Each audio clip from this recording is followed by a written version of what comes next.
the way we move through this world is important, that who we are is important, that it's so much less about what we do and so much more about acknowledging that who we already are is the medicine that we need for this world.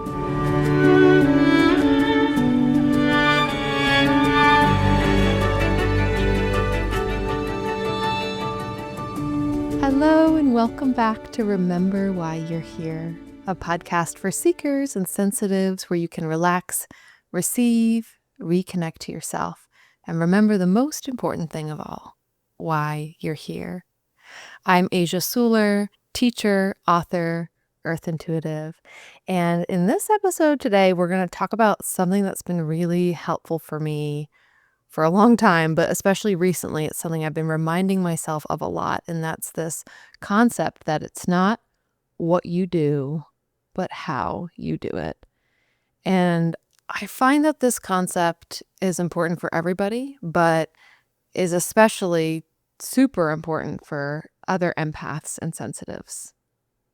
Okay, before we really launch in though, I just want to take a moment and say thank you to everyone who has left a rating or review for this podcast so far. I cannot express what it has meant to me. It has literally felt like y'all have sprinkled remember why you're here fairy dust over my life to help me remember why I'm here. So thank you so much for that. And there's so many amazing reviews, but I just wanted to read this one excerpt of one that I read today that just made my day. Okay, this is from Valerie. And here's what she said. I am absolutely delighted by this new offering of hope and compassion and clarity during a time that can feel anything but hopeful or clear. It will be the first thing I listen to each week, and after only 3 episodes, it already feels like a pivotal part of my personal journey, a handhold of joy, a roadmap back to myself. Valerie, thank you.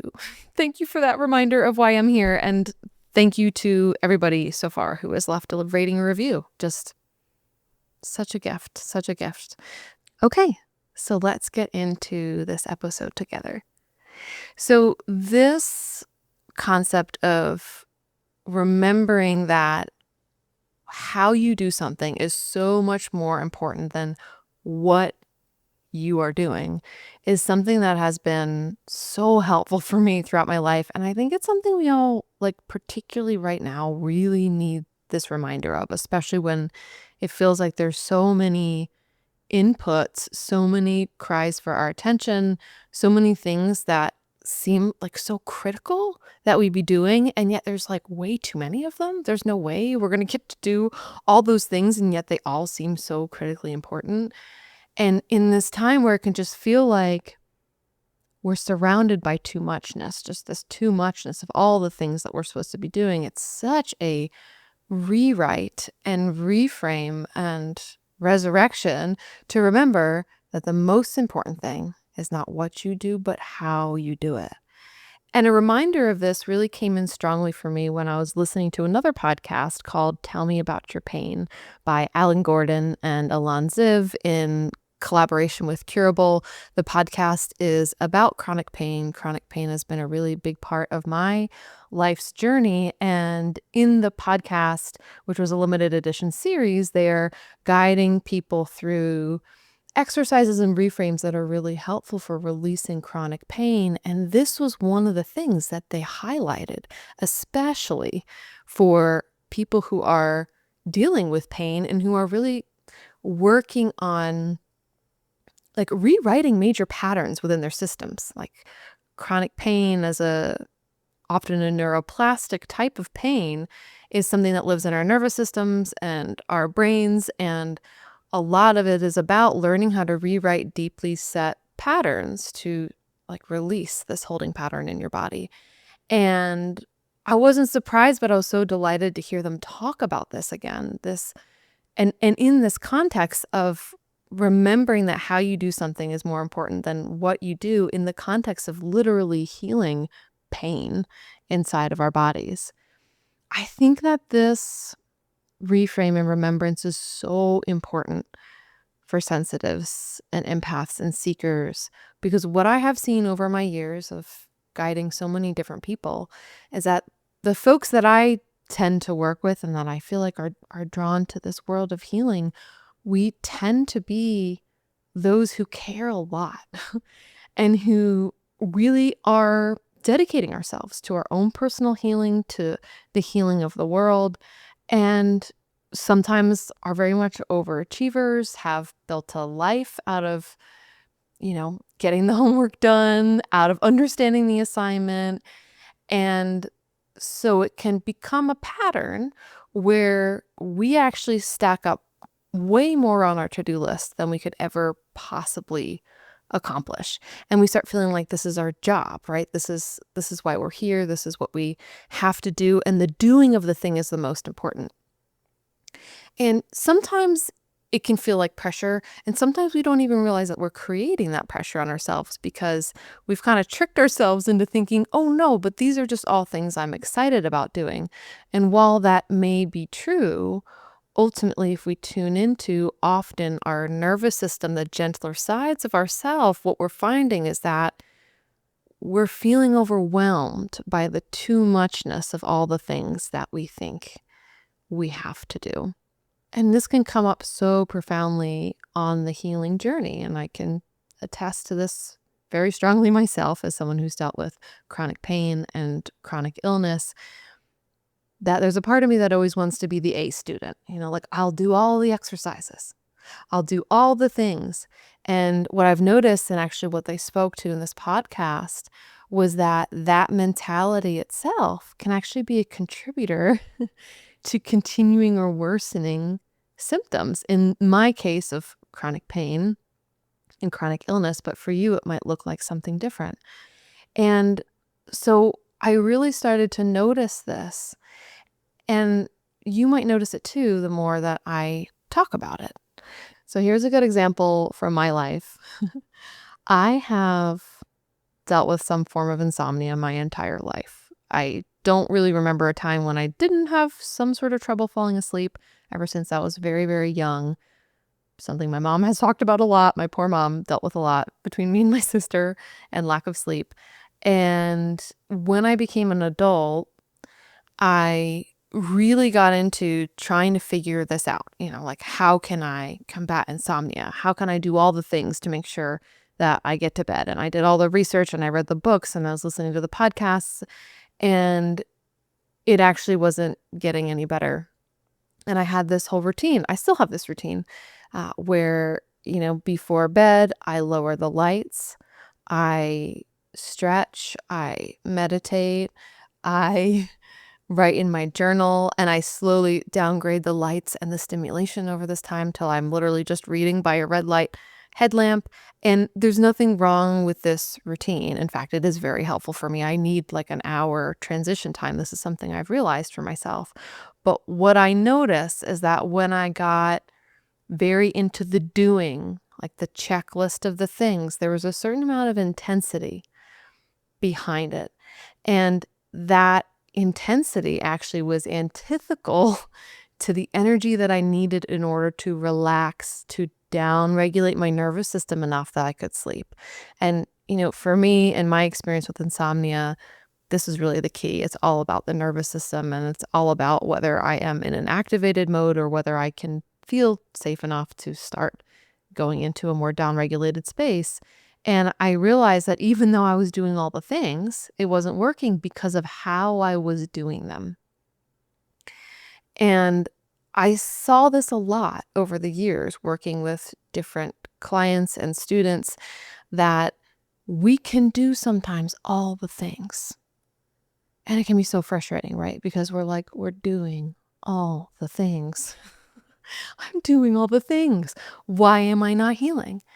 And it's because it's the way that we're doing it. It's because there's a certain amount of intensity behind what we're doing that is actually antithetical, right, to what our bodies, our psyches, our spirits are needing in order to heal. And so this is really important for the healing journey, but I also think it's really important for our life in general, like how we live into our mission, how we live into our purpose here on this planet. One thing that I see over and over again with sensitives intuitive seekers is that we're often really hard on ourselves. I mean, just blanket statement, hard on ourselves, but also hard on ourselves when it comes to like our purpose.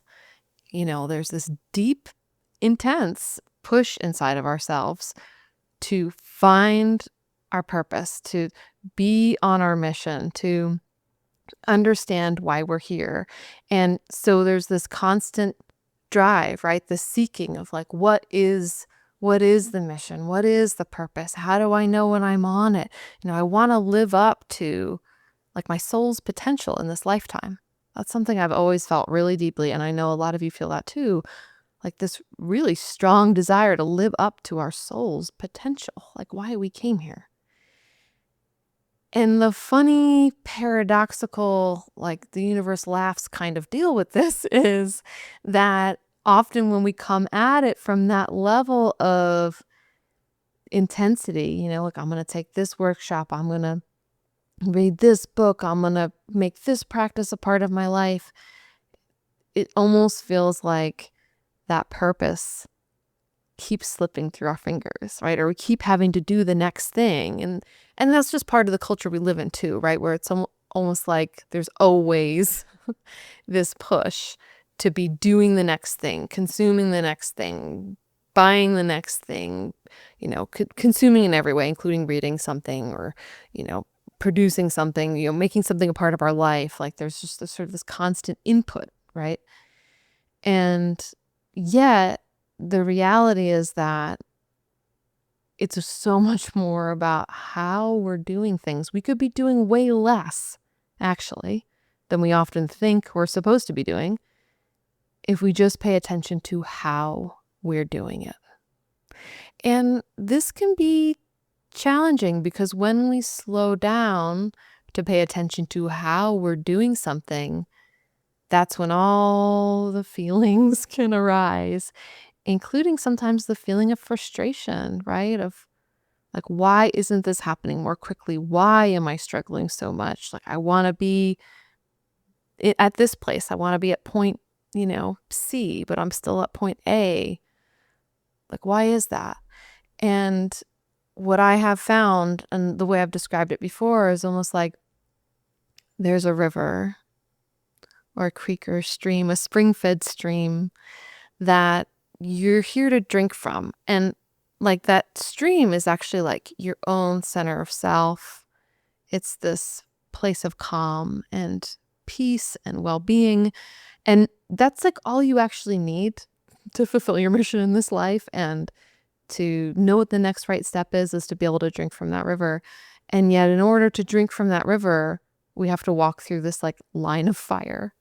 And that line of fire, right, is what's going to come up for us when we slow down enough to pay attention to the how, when we slow down enough to really feel ourselves. And for most sensitive people, we love being with ourselves. We want more time with ourselves. We love, relaxing and downtime and peace and all of those things. And so it can be confusing to us sometimes of like, well, why can't I slow down then? Why can't I give myself that time? And it's because it's that little wall of fire. I almost see it as like a little brush fire between you and the river, or between you and that spring-fed creek from which you can drink. And we have to be willing to walk through it. And the intensity of it, the discomfort of it won't last. But to be able to slow down enough to be with it is how we then get to that creek, are able to drink, and are able to really start to feel into our bodies, our nervous systems of how am I actually doing this thing? Because oftentimes when we are doing something, it can be coming out of this place of fear, right? Or this place of lack, or this place of striving. A lot of us have programs around doing and feel very safe in doing. I know I do. I was literally a straight A student in high school. It was very much for me like I conceived of getting good grades and being able to get into whatever college I want as like my ticket out of a very difficult um, situation in my teenage years, a difficult time in my life. And so I had a lot of overlapping programs around doing as being something that keeps me safe. Busyness as sort of a trauma response. A lot of us have this. And so the slowing down to feel the how there might be a level of discomfort that comes up with that. But if that happens, no, you're not messing it up. You're not messing up the how. It's like we have to feel that first layer of whatever part of us is saying, oh, this is scary. This is scary to slow down. This is scary to do less. What's going to happen? Is everything going to fall apart? And to just be with that part of ourselves. Sometimes it's helpful to even imagine that part, to give a face, a body to that part. Maybe it's a part of you, a different point in your life. Maybe it won't look like you at all. Maybe it'll be, an animal or somebody else, but to just imagine that part and just sit with them and hear them out and say, that makes sense. Whatever they're telling you about why this is scary, to just say that makes sense. And often if we are sitting with the part of us that is scared of slowing down, if we sit with them long enough, they'll feel seen and heard and safe enough that we can continue to walk to that stream. In a lot of ways, this is an invitation to be in our bodies. How, when you think about how, the invitation of how instead of what, how is a very somatic word, right? I can literally see bodies in motion when I say how. It is this invitation to be in our bodies. And yeah, that invitation will bring stuff up. But that's the journey. That's the secret, right? That's the journey, is we're coming here as souls on a mission on this planet. We're coming here to be in a body. That was the delight. That was the opportunity. And so the more we get into our bodies and explore the how, the more we're just naturally fulfilling this mission. It's almost this concept of what if the whole mission was just you being in the how? What if that was the whole mission, right? Of you just getting into a body, having a life experience, and really being attuned to how you are doing things. And what I have found is that when we can connect to the how, it ripples out these effects in every other area of our life. If we give ourselves permission to slow down enough to be in the how in one area, maybe it's in our work life or in our relationships, that will ripple out into all these other places. It will ripple out into other relationships, into our career, into our creative projects, into our healing journey, into how we see the world. So when we ground in how, it's we're really grounding in our soul's perspective of this life. And that's something that I think is important for us to remember, especially as we're inside of this podcast. Remember why you're here, and its whole purpose is to help you reconnect and remember to that, is that our missions in this life are not so much about what. I really don't think they are. I think that the what is a pretty package that can change over time. What role you're playing, what job you're in. It's fun, fancy dress-up clothes. But on a soul level, it's so much more about the how. That's what we came here to learn, is how to be in a body, how to remain connected to ourselves, how to remain connected to love as we do the things that we do. Over the years, I've loved listening to near-death experiences or NDE experiences. I first started being fascinated by near-death experiences in my teen years. I think I was probably 14 years old when I read Raymond Moody's book about near-death experiences and Elizabeth Kubler-Ross. And I just remember thinking this. Not only do I love these stories, right, of dying and going home, dying and remembering your purpose, dying and seeing the wider picture, but it brought up this full body wave of remembrance inside of me. And it was a very somatic experience of just I remember this. I remember what this was like. And so I've always been fascinated by NDEs and people's accounts of their NDEs. It's one of the things that I do when I'm struggling with life on earth is I'll listen to some NDEs. I find them to be very uplifting and such a good reminder.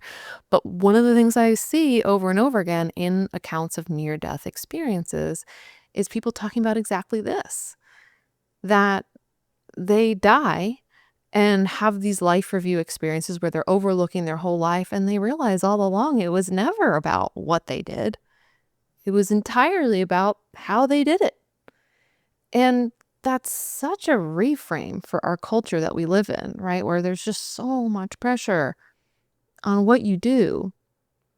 And it seems like that pressure comes from all sides, right? It's like we might have had a certain kind of pressure from our family or our society, our community growing up of what, the right kind of doing looks like, what kind of achieving, what kind of doing. But then we move into other worlds, maybe healing worlds, maybe creative worlds, maybe worlds of activism. And then there's other layers of what we need to be doing, different kinds of things, but it's still a list, right, of what we need to be doing. Like, what if the most radical thing of all is reframing all of that? Like, it's actually not at all about what I do, but how I do it. And it reminds me of this one time when I was traveling in Japan. I got to sit in a Japanese tea ceremony.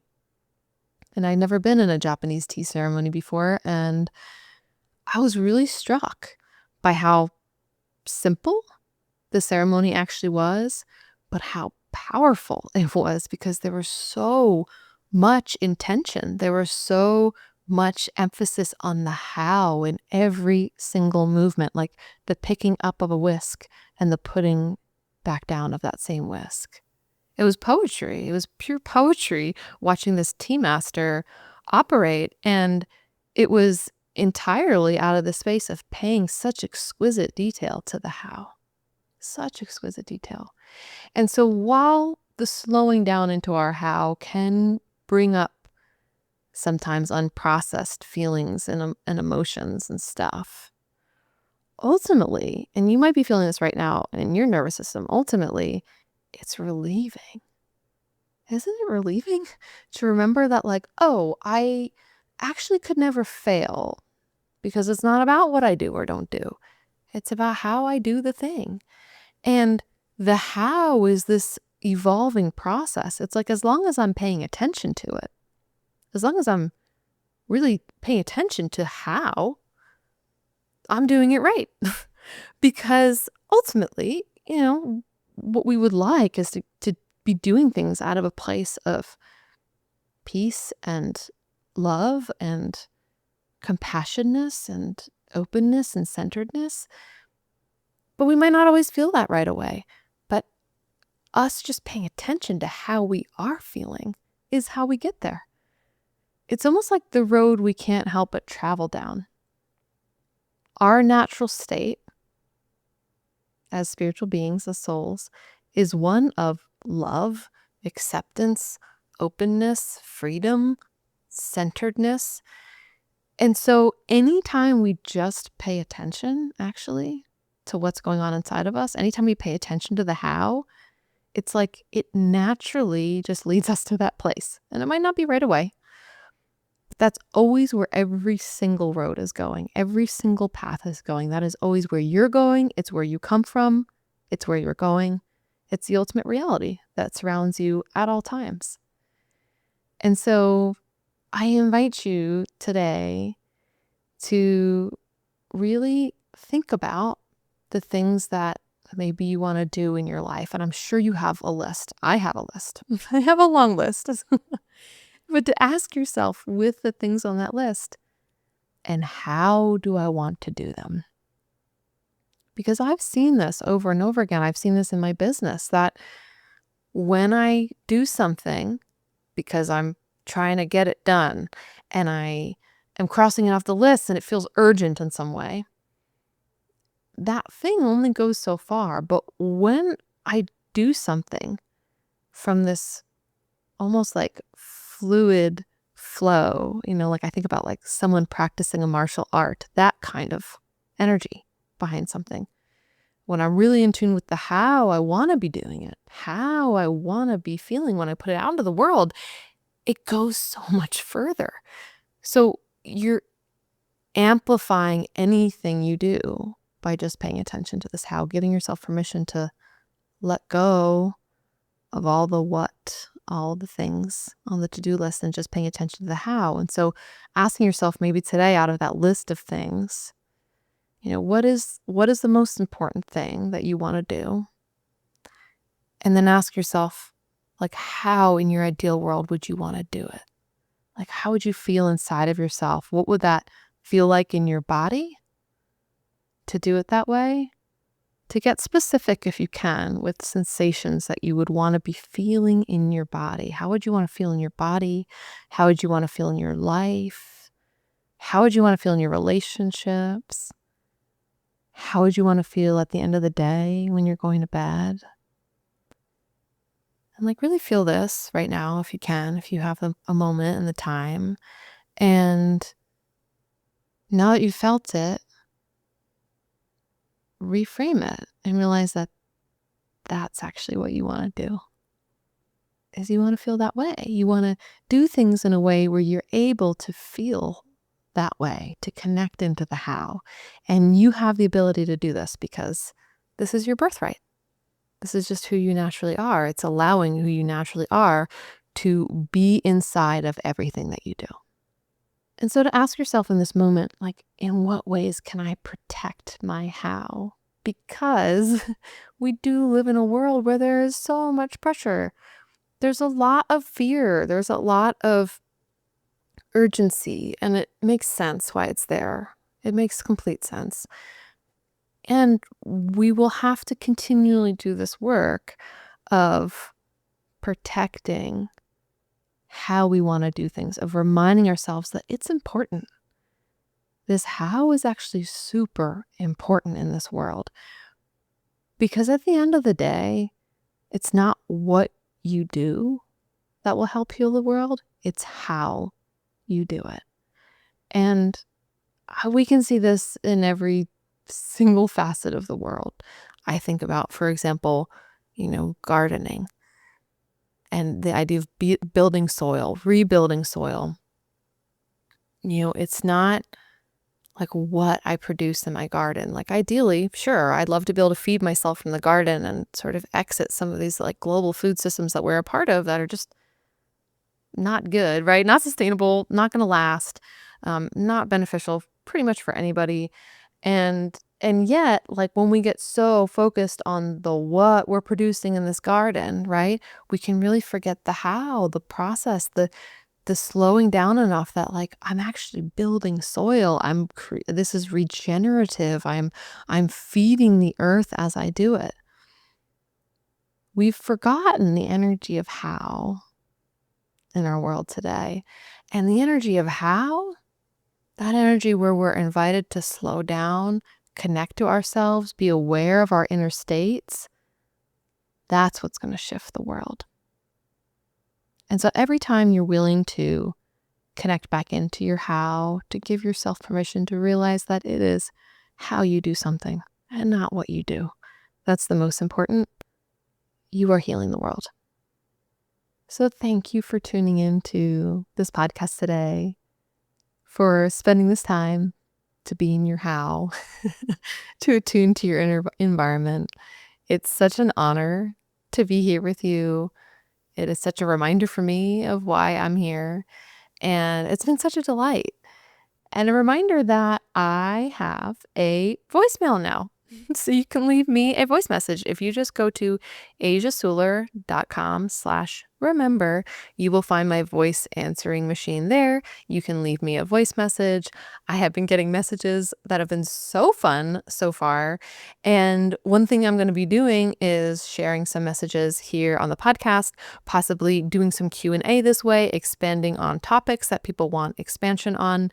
And also, having some feedback or follow-up information on the things that are really lighting people up. So in my intuitive reading for March this year, somebody asked me to share my recipe for bee balm pesto. And so I did that over on my newsletter. So that's another really great thing. If you want like all the updates that I will be doing as I get these voice messages, all the auxiliary recipes, info, just the gathering that happens there, then definitely come on over and sign up for my newsletter. That sign up is on the website. You can go to asiasuler.com/inner circle and it'll take you right there.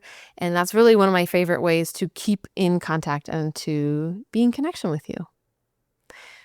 So thank you for being here. Thank you for taking time out of your day to sit in this moment with me, to remember our hows, to remember that the way we move through this world is important, that who we are is important, that it's so much less about what we do and so much more about acknowledging that who we already are is the medicine that we need for this world.